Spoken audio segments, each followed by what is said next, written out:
Welcome to the Circuit of Success Podcast. The Circuit of Success Podcast.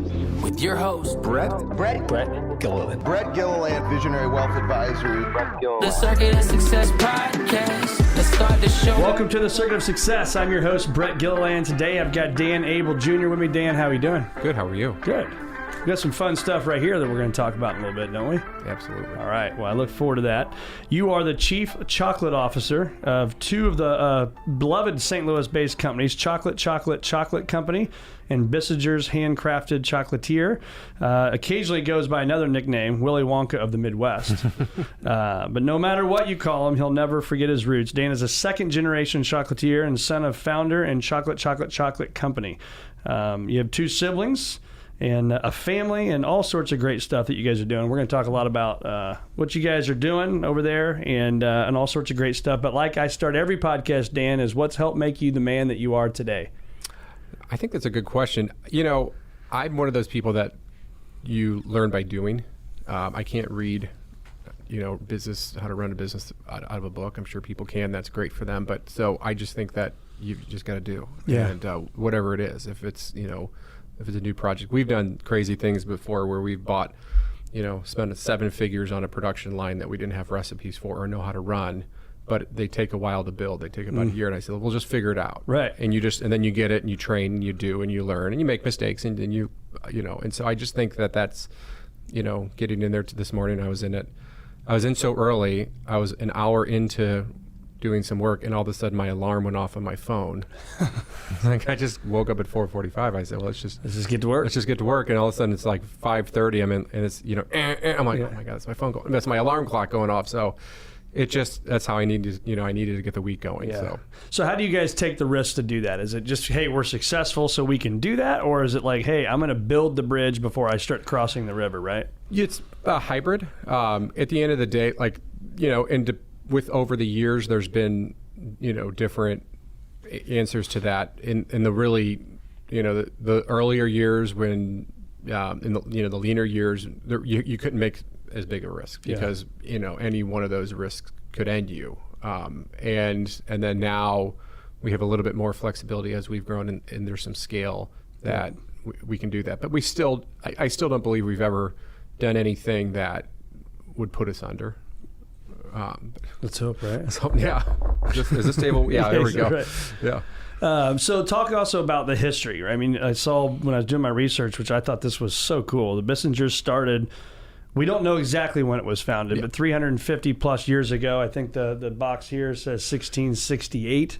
Yeah, absolutely. So, and on the side of it, you'll see this fun French word, confesseur impérial, which means confectioner to the empire. And so in 1668, the king appointed Bissinger's the confectioner to the empire, and so that's a good enough time to start the history of the company. I think that works. Yeah, we figured that they probably were around for 10 years or so, had a shop in Paris, and somehow it got back to the Palace of Versailles, or who knows, they opened the day before and they were just the first batch of candy they made was that good.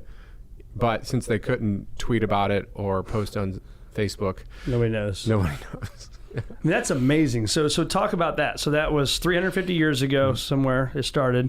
You guys as a family acquired, I think, in 2019. Is that correct? Yeah. So I literally grew up working in our candy kitchen. So my parents started a company called Chocolate. They named it after my brother, sister, and I. They had 3 kids. And my dad started a candy company after apprenticing for a candy company throughout college and then after college. And he went to school for business. He was the first of his family of generations to be the first non-doctor. Oh, so wow. all the males in his family for like 2 generations, including his father, including his grandfather, which I'll tell you a story about that in a second. But he was the first to say, I don't want to go to medical school, I want to go into business. And he did, and went out, went to school in Ohio, and just kind of was looking for a job and fell in love with the candy industry. Wow. And the problem they actually kind of really moved him up pretty quickly. He was doing well, so he started in the warehouse in like a pick and pack position where they had 80 stores and then their own chocolate factory. So they would, every Monday they would get a list of orders per store, and he would pull it from the warehouse, put it on the pallets, and then they would go deliver them. And then he worked into manufacturing and into the retail and into sales, and then became one of their vice presidents a couple years after college. And And with that, and I think back to that because I've heard him tell me the story a million times. But then I was like, God, he was salaried. He had benefits. He had all of this, and he was just like, nope, I'm leaving. I'm out. Going home. And he was from St. Louis, and he was engaged to my mom. They were dating long distance for a little bit while he moved up there, and he's like, no, I'm just going to start from scratch and do my own thing. Wow. And he very much, has taught us that, be your own boss. There's really great days with that, and then there's some days you'd be like, oh, this sucks. Yeah, right. So there's pros and cons. There's pros and cons to everything, but he very much always is like, you guys, do it your way and own it. If you screw up, you screw up. But when it works, it feels really good. Yeah. Is he still involved today? Yep. Okay, awesome. And so how does that happen? I mean, he started that. You guys have built it because I think Bissinger's came to the U.S. in the 1800s, came to St. Louis in 1927. And we know it as a place, right? Great chocolate. We actually have them down the hall, like in wrappers and all sorts of stuff here in the office before this. But so I know that, the place where you can go to a cool wedding venue, right across the river. So that, when we bought the company, so that the family that owned it before us, they had kind of exploded in the catering event business. That was going, so they decided to sell the chocolate side of it. Okay. And then since then, and really COVID kind of put a damper, since then they have sold off the wedding event business. So that's totally different from that's totally different. I'm not sure that's still open. I don't know. It might be. I heard it. I knew it closed. I heard it open, but yeah, that was. I mean, still people talk about getting married at Bissinger's to this day, which is cool. It is cool. That is cool. So what is it like now? I mean, running a second generation business. What advice would you give to those other business owners out there that are doing that with family? Yeah, I remember when I was growing up in the business, and I was really young, and I was always involved, and my brother got involved, and my sister got involved at different times. But my dad had some really good legacy employees there that had really good institutional knowledge, and he was very much like, you're not their boss, they're your boss. You need to respect the people that have been working here. You can't just come in on a Monday and say you're the boss. That's not how it works, because we'll lose those employees, or they'll be so that I've seen so many generational changes with family businesses where people come in and there's this chip on their shoulder, or there's this entitlement. And I think the best way I just don't see that working, at least not in manufacturing and retail of any product. But I think that the best way to overcome that is to roll your sleeves up and work with the team. Yeah. And whether it's packing a box of candy, or mopping the floor, or helping out, if all of a sudden there's 50 people in the store, customers, and where can I jump on the register or pack a box, and just working, and you'll gain so much from that. And that has been how our journey has worked. Like to this day, I was down on the production floor helping out with the team this morning, because sometimes my production schedules are unrealistic, but I know that, so I always assert myself in to say, okay, well, how can we get all this done? Yeah. Where do you need me? So got to communicate that, I'd assume, right? Because, Bill or Sally's been working for the company for a long time, and they have aspirations to go further. But if you're working for a family-owned company, it's going to be hard to become the chief, right? Yeah, and I think it's communication, but I think it's just do action. You got to do it. One time someone saw me mopping the floor, and they were like, I can't believe I've never seen the boss do that. And I said, I was shocked. Like, why wouldn't they do it? If you saw, if there's chocolate on the floor, why not clean it up? And so there was this, like, to me, that's the only way we know.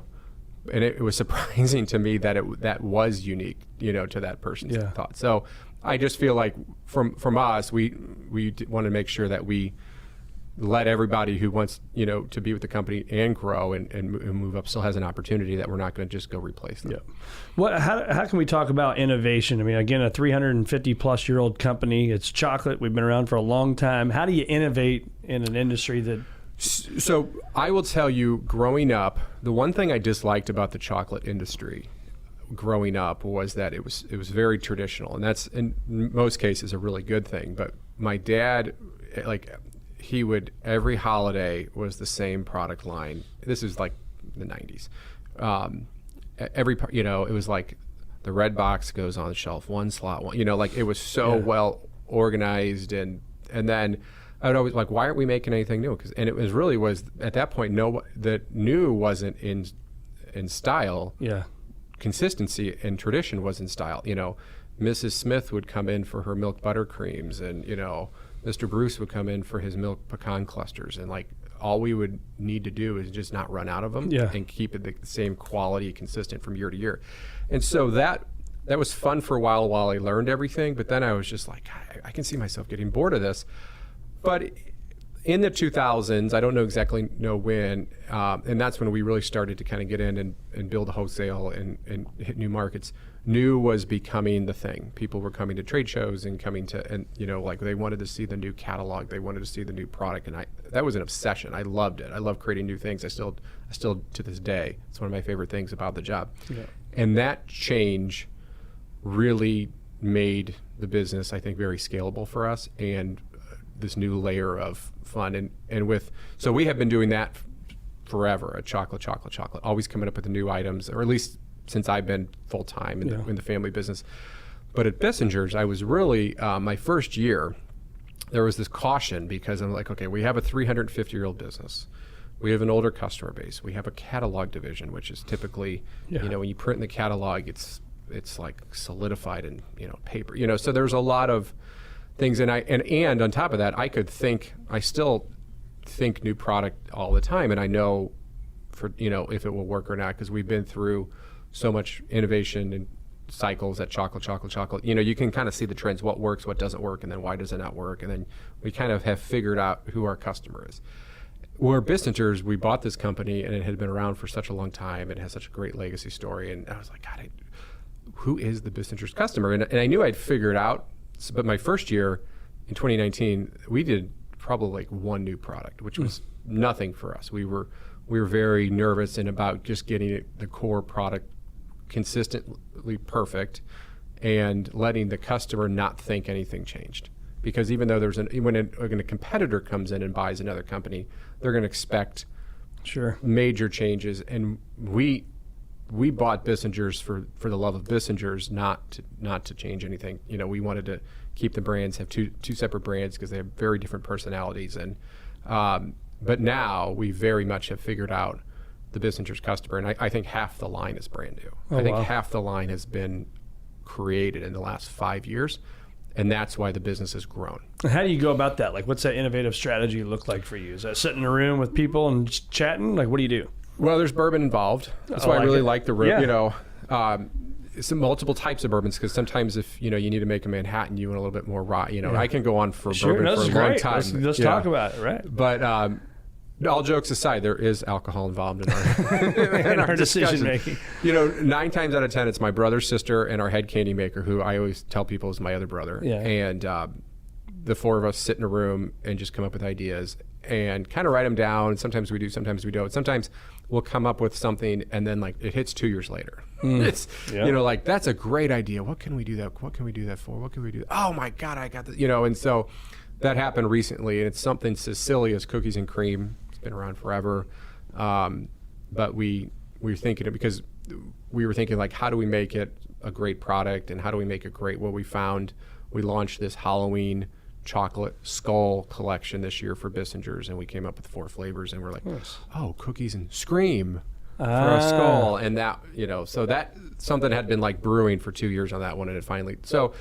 we just talk a lot, and we get together and collaborate, and then sometimes we figure out what we think the right fit for the brand is, and then Bissinger's chocolate is made in Europe.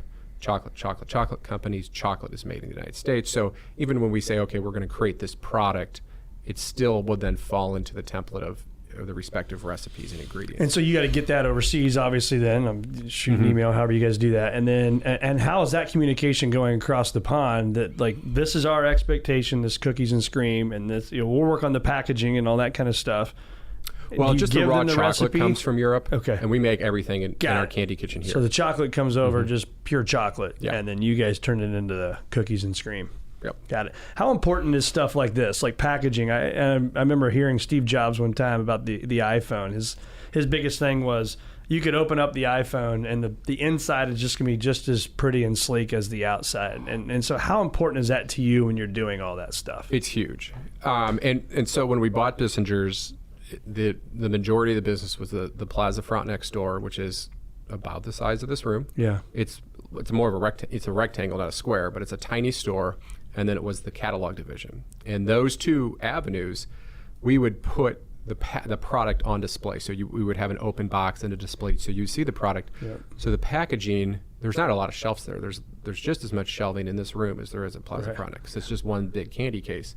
So the packaging it had to be a really elegant packaging, but illustrated style. You didn't actually pick it up and shop it there. Okay. So that was, and then on the website catalog, making a really beautiful photo of the product, whether, like this product, the pumpkin pie bark, we could have on a plated shot with a food stylist that came in. So the packaging, when we bought the company, as long as the base box was a high-end elegant box, there really wasn't packaging design need. However, what we did was we kind of flipped things and brought it into, we still have the retail. In fact, we've added more retail. We still have online. Online's grown considerably, but we have really grown in the wholesale. And so being on other people's shelves, yep. The packaging is the first, second, and third. It's kind of like when they say buying a house, location, and then everything else is like the fourth most important thing.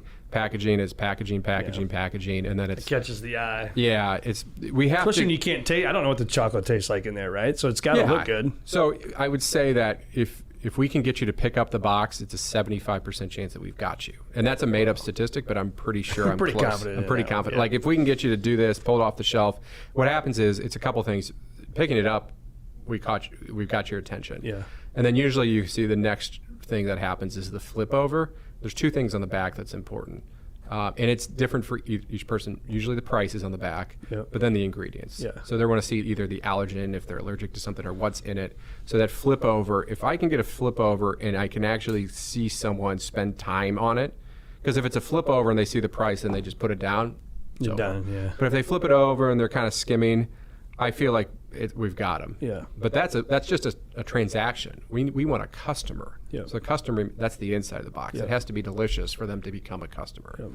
What does chocolate mean to people? I think it means a lot of really good things. We found that chocolate is it connects with the greatest times of their lives: anniversaries, birthdays, weddings, Christmas, Halloween, Thanksgiving table, Valentine's Day. Easter. I mean, we have so many great. So we found that we actually relaunched a brand called Mavracos back in 2008. It had been the biggest candy company in St. Louis, in the early 1900s, and we relaunched it and we came up with the product line. And the stories that came in from people were saying that, oh my God, I can't believe this. My husband bought me Mavracos cherries every year for our wedding anniversary, or oh my God, I would get Mavracos pecan burrs on my birthday every year. And so the connection, chocolate connects to the greatest times of your life. And I'm just, love that. And that's usually when we know customers, they come in for birth. I mean, it's all positive things. Yeah. Yeah, you're celebrating something, right? Yeah.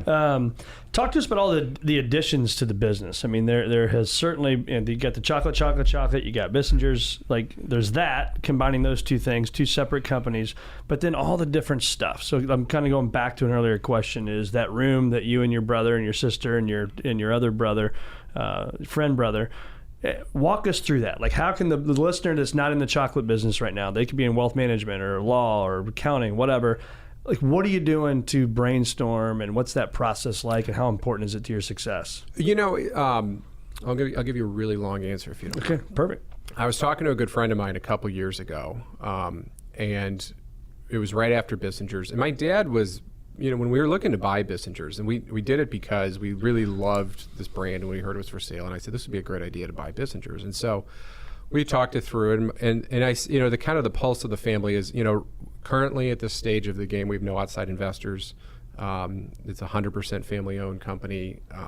Before we have this big expansion going on right now, but pre-expansion, we were debt-free, so we really run the business very lean. 99% of the overhead, the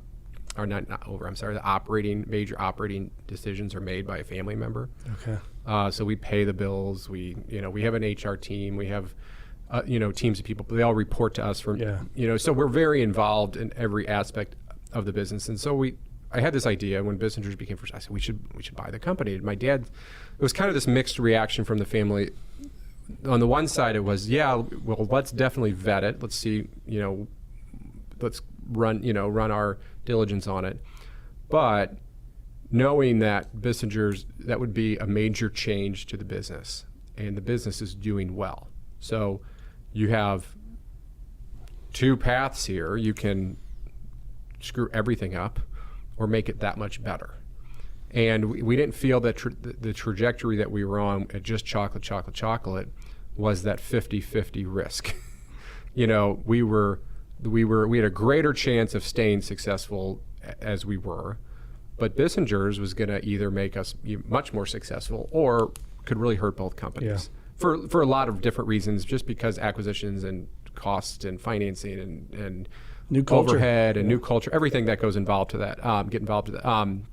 But he really said, you've got like 3 years to kind of figure it out. And so 3 years, not that we were going to pull the plug on it or anything, but it was really, that was we need to figure out in the third year where we're going to invest most of our time and effort. And COVID was the first 3 years of that. So it was just, at the first 6 months was just chaos. And then, what the hell just happened? Yeah. Well, there was the 2019, like moving the company, integrating everything. And then in January 1, 2020, I was like, this is it. 2020 is our year. So I always tell people I caused COVID. Because I got up on top of the mountain and said 2020 is going to be our year. But that was, at the end, really good for Bissinger's because online exploded. And it exploded. It was a 7-figure business already, and it got bigger. It's amazing. But we learned a lot. We learned because it's so fast. I can put this product online, take a really good picture, or I'd rather have a photographer take a really good picture. We know when people were sitting at their desk on their computers all day long, we knew in days if this was going to be successful. Wow. To take that data and then go try to like take that knowledge and broadcast it to a bigger program was the most valuable information. You asked me about packaging earlier. We were white and gold gift boxes, and then everything, we were trying all these different things, and I found custom illustrations. I found an illustrator that I really liked, and we started doing these custom illustrations on the boxes, which you see here, and it just exploded. Yeah. And it's such a short amount of time. Looks good on a table, right? That's what people care about as well. It looks good on the table, looks good on the shelf, looks good in the store, it looks good together when you're building a seasonal collection to the retail. And so it was the last thing we thought, we thought Bissinger's was going to be very gold on gold and white. Yeah. But this style, and we have done 50 different illustrations, we learned that through COVID. And it taught, and then we kind of pulled back. We said, okay, now let's try 2 non-illustrated styles, and they kind of fell flat. And then I said, okay, let's go back to, and it was just this really interesting thing when you followed the data. But, so going back to where we were and what we were thinking. So after the 3-year mark, we really found that the Bissinger's, deal was going well for us. The culture and the sales were growing. We felt that we were understanding the customer. Product development was going strong. So the new product, we never bat 1,000, but sometimes when you fail at a new product, it's still good because people like to see new things in the catalog. So even if it doesn't sell well, as long as people didn't dislike it, it's a good thing, right? Yep. So we were starting to max out space. So it's always the chicken and the egg thing. So manufacturing and warehousing space was getting tight. And we were landlocked, so we really had nowhere to go. So we started kind of talking to some neighbors that had buildings next to us on the hill, because 3 years before that we bought a building 3 doors down. So we have 2 separate buildings that we operate today. And so we were like, well, what do we do? What do we do? We really don't want to move. We've got so much, invested into this. We have machines that can't move, just some of them from Europe. So there's a lot of moving parts. And through a series of conversations, we convinced our neighbor, which was at a tool and die shop, to relocate their operation and sell us their land, which that happened in middle of last year, and we closed on the deal in February of this year. Oh, cool. So as we had talked, like, well, what happens if we get this property next door? What do we want to do? And so we knew we wanted to expand over it, so we ended up tearing down the building was the best, and then we started drawing it out, which was the new space is going to give us about 35,000 square feet. Wow.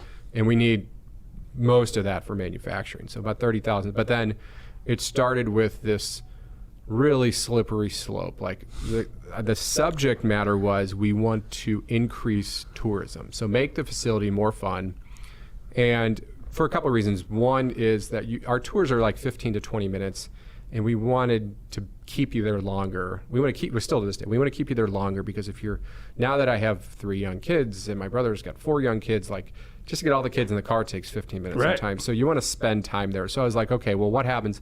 What should we do? Maybe we'll open like coffee and tea and do a cafe, sandwiches. So that's where it all went downhill.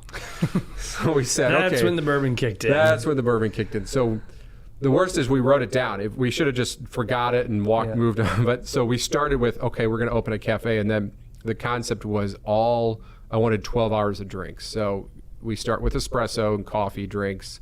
Then we wanted to do iced tea and lemonade, but then then it was like, well, what about wine and beer, craft wine and craft beer, and so our specialty wine, and especially, you go on a tour past noon or at noon with your kids, and you can get a glass of wine. You're going to do it.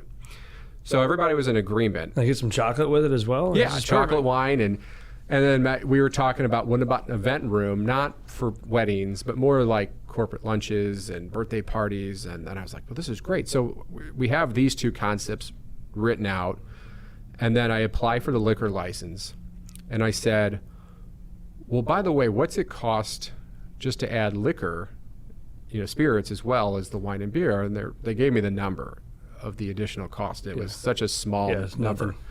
And I was like, per year? I was like, because I've heard stories of other places where it's really expensive, and so where it's even cheaper to like buy a business for their liquor license. Oh, wow. I've heard that's in Chicago. It's cheaper to buy a business for their liquor license than so I was like, so that's it, right? And they're like, yeah. So then I went to my brother and sister. I was like, we're going to open a bar. And they're like, well, what do you mean? I was like, we'll have the coffee shop, and then you can have an event at the bar. And I don't know if it's going to be event only, if it's going to be, but we're opening a bar. Yeah. And then they're like, okay, there was a hard yes. So then the bar became a speakeasy. Because it was like, well, what's the coolest bar out there? What's the coolest concept in a bar? Is a speakeasy or a private members only bar. That's right. So thank you for the plug. Yeah. So we went from serving espresso, which we're still going to be doing, to this. So it's going to be a new tourism welcome center where you can go in and you can have coffee, sandwiches, tea, wine, but then birthday parties and full speakeasy bar. Yeah. So which also is cool, though, that I can still go do the tour and do the stuff that I want to do, right? As a business or just a group of guys or couples coming in town. Right, right. You can. It's legal. Yep. So when you get, what inspires you? Like, what gets you going every single day to show up and, do the stuff that you do? I think I love building things. I've always loved manufacturing and making stuff, and I just love building things. I can never, like, the status quo is never enough for me. And sometimes I have to pull back, because when I look at them, if we made 1,000 units today, I want 1,200 tomorrow. And sometimes if we're short 5 people, and I'm like, well, why didn't we? Oh yeah, we're short. So sometimes I have to pull myself back to reality.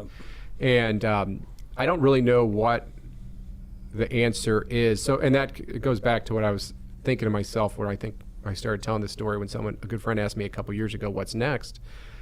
And it was like, Bissinger's was at that 3-year mark, and things were going really well, and we were growing. And I said, I don't know. I don't really know. Like, this building next door hadn't come up yet, and we didn't want to go into another we looked at 3 acquisitions and kind of moved away from all of them. And I was just like, I don't know. It was kind of like the business was starting to be a business again. Yeah. Like, it was starting to move, like, run smoothly. Things were cash flow positive, and everything was, like, coming out of COVID and into 22 into 23. And then, like, a month went by, and I got bored. It got stir crazy, and I'm like, okay, let's go do something stupid. Let's convince our neighbors to leave. Yeah, let's convince our neighbors to leave.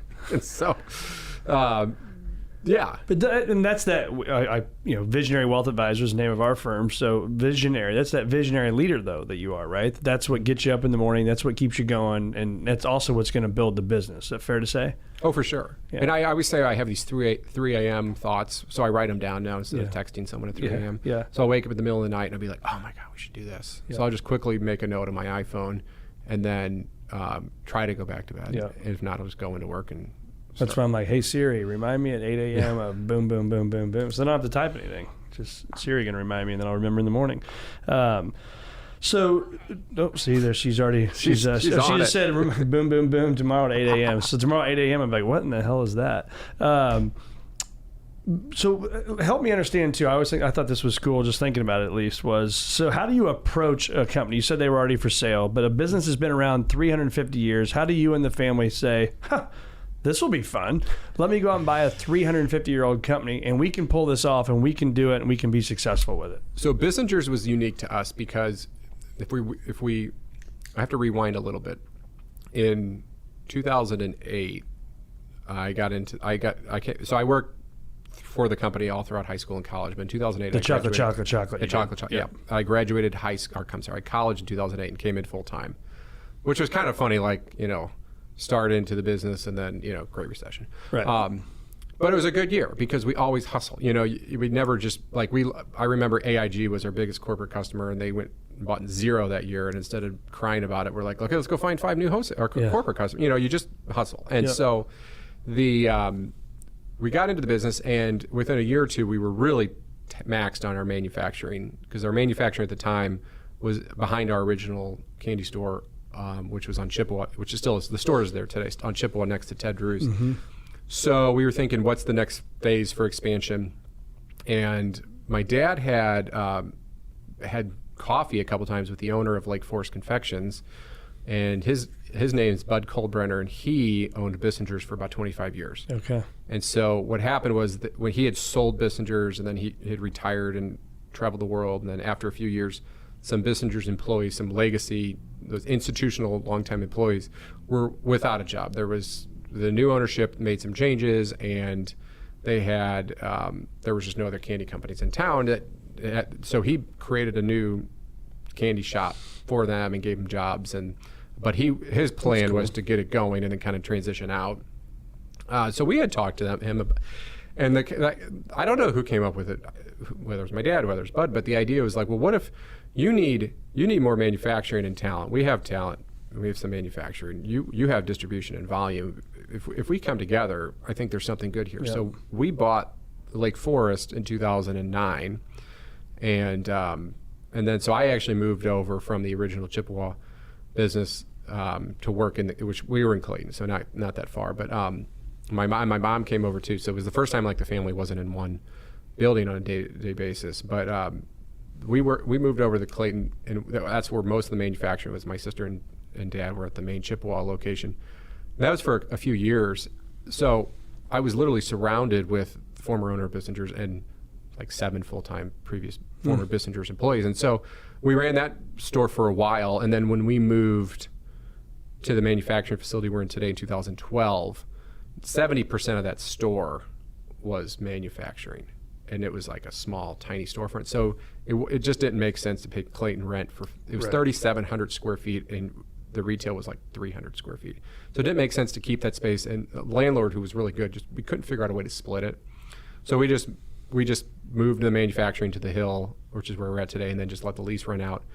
But we had run a Bissinger's-esque chocolate brand for a while. And then when Bissinger's became for sale, I was like, I've got, our head candy maker, who I would say is my second brother, he worked at Bissinger's from 96 to 2004 when he went to Lake Forest. So he had been there. Full circle for that guy. Yeah, been there for a long time, and a lot of Bissinger's. And so a couple of those people are still with us today from the Lake Forest team. And so I had gone in, very bullish. I went into the Bissinger's boardroom. They've got all these people on their side. It's just my family on our side. And I said, okay, we want to close in 60 days, which did not happen. Not hard to do. Yeah. No, it was easy to do, hard for them to do. Okay. Easy for me. I could have done it. And then one of the advisory board members said, well, I don't understand. You just on a Monday, you think you can buy the company, and a Tuesday, you think you can make the product? And I was just, I said, that's the easy part, guys. I said, we've got that. And everyone kind of looked at it, and then I explained, why. I was like, we have the original Bissinger's team. you don't. Good point. Yeah, they didn't take it as well as you did, but yeah, they were like, oh, okay. So, but that part we really were familiar with Bissinger's. That's awesome. And then you just work out a deal, and however many days later you close, and now you own a 350-year-old company. So married, 3 kids, right? Yep. How old are your kids? 6, 4, and almost 2. Ooh, you're in a busy stage of life. Yep. So how do you, as a entrepreneur, business owner, guy that I assume seems like doesn't turn it off, like me, it's hard to turn off the business brain, and because you're always thinking and strategizing, how do you turn it off and set that aside and go home and be a dad and be present? Well, if you ask my wife or if you ask me, you'll get 2 very different answers. But She's like, he doesn't. Yeah, it's always on his phone. Right. I always take pictures of her on her phone. I'm like, see, it's 50-50 here. But I believe getting home at 5 o'clock is very important. Yeah. But I don't believe you have to, like, I think sometimes, like, hey, I just need to get to work at 5 a.m. If I need a few more hours, I'll go in early to get home at 5 o'clock. There are times we'll go in at 3 in the morning and still work till 5 at night, but I always get home at 5 o'clock. Yeah. And that's my big thing. That's huge. In the old days, before I was married, before I had kids, if a project came up at 2 in the afternoon and I was just like, I'll just knock it out and get home at 7, I don't do that anymore.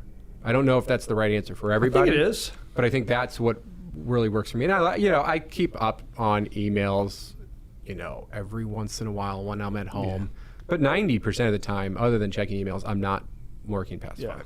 Well, you're getting to the point too. Like my kids are 19, 17, 14, and 10. Like we're busy. I mean, we're like super. Like you're getting ready to get to that point. That's why I asked the question, because with sports, like I'll be done here today. I'll go home, maybe be able to grab a sandwich, and then I'll go coach a basketball game tonight and get home.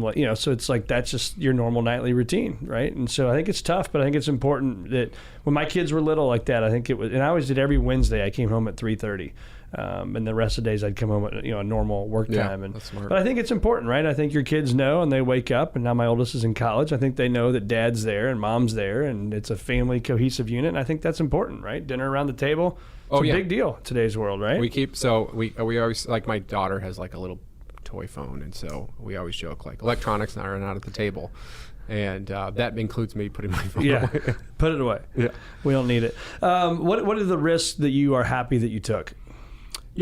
We a couple years ago, so the first risk that I can really think of is in 2015 or so, and I was kind of joking about this earlier. We were manufacturing, so our lines of making product up until before 2015 were enrobing, which is like you take a caramel center, it goes through that waterfall of chocolate. Think of that I Love Lucy episode, and that was how all of our products were. We had one line, and then in 2012 we put a second line, and in 2013 we put a third line in, and the third line cost 2.5 times as much as line 2. And so, but after a year and a half of running that, because we would hit 3 national trade shows a year, and we would just do everything we can to sell. And so we were starting to get tight on capacity, and I had thought to myself, well, what's the right thing to do? And the most logical thing was buy a 4th line of the exact, and that would free up capacity. So I thought about that, and I got a quote for another line. And then I had talked to a couple other people in the industry, and I went back to my dad and sister at the time. I said, I've got an idea. Let's buy a molding line. And my dad's like, well, what's it? And he's always and I always tell people that I have to convince him 10 times more than convincing the bank. Right. He's he's the one. If I can convince him, I can find the money. That's easy. So I said, let's buy this molding line. Oh, well, what's it do? I said, well, it makes and I gave him examples of, which is all like the pieces in this collection. And he said, well, do you have recipes for it? And I said, no. I said, we got a peanut butter recipe. Well, how much peanut butter do we make? 1% of our business is peanut butter. So he's like, well, that's not, well, how much does it cost? Is it cheaper? I said, no, it's like twice the cost. And he said, well. For 1%. Yeah, and he goes, well, can you do other things? I'm like, no, we can do other things. We'll do truffle centers and caramel centers and maybe chocolate bars and maybe molded pieces. But if we do a lot of these molded pieces, that'll take away from enrobing capacity for our boxed chocolates. And he said, so can you come up with a recipe? I said, yeah, I can come up with a recipe, so I'll just have to do it. And he said, well, then how much are the molds? Oh, that's the trick. It's about $8,000 a set of molds per shape. Well, how many shapes do you want? Well, a few. So, okay, well, you have to add that to the cost. I said, I know. I mean, it was just this dialogue, and he was like, so it's not double the cost of the line, it's triple the cost when you add, and I said, okay, well, that's fair. But if I would have told you triple originally, you wouldn't have gone for it. So, and then it was this like, well, do you know how it works? I said, no, but they'll teach us how it works. Like train, and it was just like as I look back and I retell the story, like, well, I don't know how the hell he thought this was a good idea. Yeah. But he did, and he went with it. He felt that I got my sister and brother involved, and we did some research, and we had the manufacturer send us proposal and quotes, and that level of diligence that we did and that level of research convinced him, and then getting the money was, I wouldn't say easy. It's not easy, but sure. we were able to secure the funds from our bank, and then, you send a third down. The machine came out of Switzerland, and then it takes a year to build. And so then as I went to a trade show, someone in the industry was like, oh, what's new? I was like, oh, I bought this new Knoble molding line out of Switzerland. I'm excited. It's coming in 6 months. They're like, oh, my God, I hope you didn't do that. I'm like, well, what do you mean? They're like, well, we have one. It doesn't even work. I'm like, what do you mean? And I said, yeah, I mean, we can never figure out how to make the thing work. And that you should just bought mine if you really wanted it. And I was like, uh-oh. So then I started talking to other people, and I was like, so I actually talked to an engineer that went out to his facility, and he goes, he goes through a new plant manager once a month. Like, you can't, he goes, these machines are all over Europe. So then our machine was coming in, and he called me, and he's like, well, hey, are you still interested in buying my machine? I said, no, I just bought this machine. And I said, I said, well, what do you want for it? And he, say the new one, he wanted like 70% of the cost of a new one, and his line was 5 years old. I was like, well, I would never go for that anyways. And then like 6 months later, he called me, and he was like, I think they were a little cash crunch. Yeah. So he's like, well, how about this price? And I was like, well, send me a list of what it comes with. And it had like $50,000 worth of molds with it. And so I told my dad, I was like, hey, I think we should buy this second machine. And he's like, we don't even have the first one. I go, yeah, but Dad, it's free. He's like, what do you mean it's free? I said, it's coming with $50,000 of molds. And one thing about him, he loves a deal. And he's like, really? I want you to prove that to me. So I did. And then the next day he's like, write a check. And so we bought the second one before the first one came in and installed it, taught ourselves how to use it because we still had not been trained. Started making chocolate bars on it, which we never thought we would be in the chocolate bar business. And then the first one came in and they like properly trained us. And I was like, oh yeah, by the way, we have that one too. That's amazing. And now we have 3. And then the third one we bought was like 5 times the cost because that just gives you more supply. It just runs. They run every day, nonstop. Just 24 hours. Those a day. Are not 24. We run about 10 hours a day. Okay. But I mean, if we make 15,000 pounds of product in a day, 12,000 go to those 3 lines. Wow. It's everything. It's it's the product in here. It's actually made that bark. Some of the pieces in here. It's the most. And so that was the most transformative time because we couldn't. We would have needed 15 enrobing lines, which were the original product lines we have today, to hit the volume that we're doing off those molding lines. And so it was the biggest, I would say, risk, stupid thought I came up with, smartest thought. I just, it's like 50-50. That was either going to be a huge success or a huge failure. If it failed, we could have sold it because actually confectionery equipment is not like buying a car. It usually appreciates in value. So we knew that the risk level wasn't terrible. Yeah.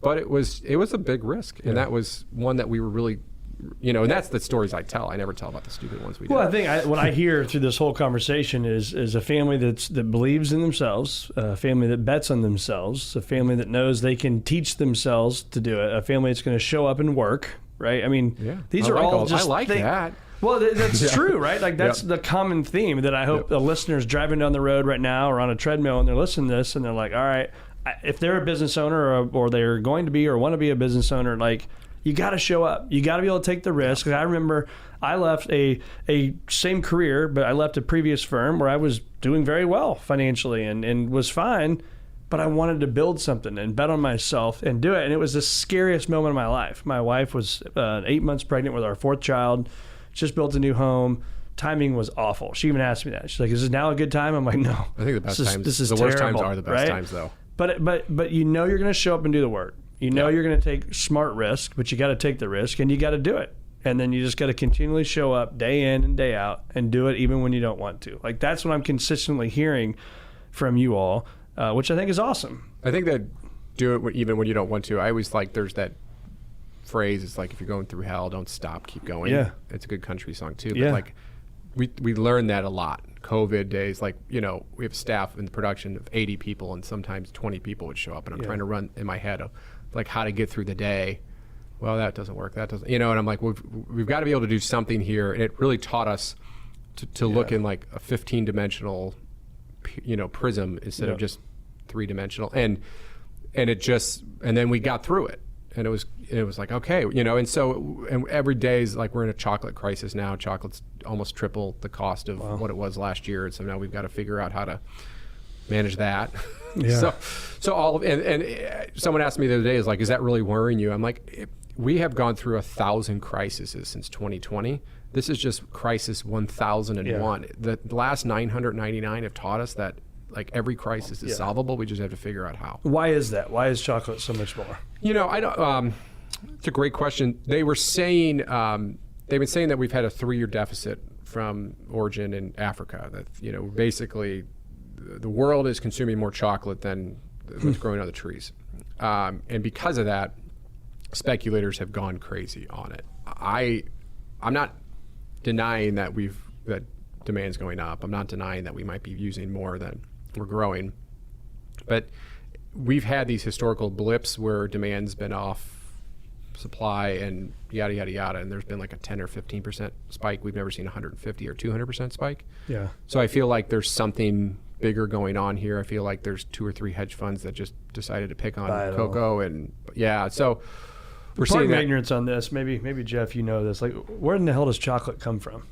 So what's the history of chocolate? The majority of cocoa is grown in Africa. Okay. I think it's like 65%. You can only grow cocoa 10 degrees north or south of the equator. And I always, like, if you took a globe and you took a Sharpie, take a really nice globe to get that Sharpie and just go 10 degrees north and 10 degrees south. That's where the bandwidth is of making. Most of that's water. Okay. So you have really South America, Africa, and over in Asia, specifically Vietnam. The Asian crop never leaves Asia.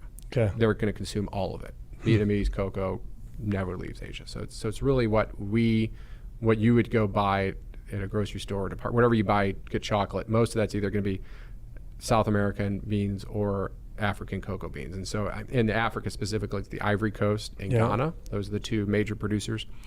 There are some things going on in Ghana, like there's all this illegal diamond mining, which puts putting arsenic in the soil, which is killing cocoa plants.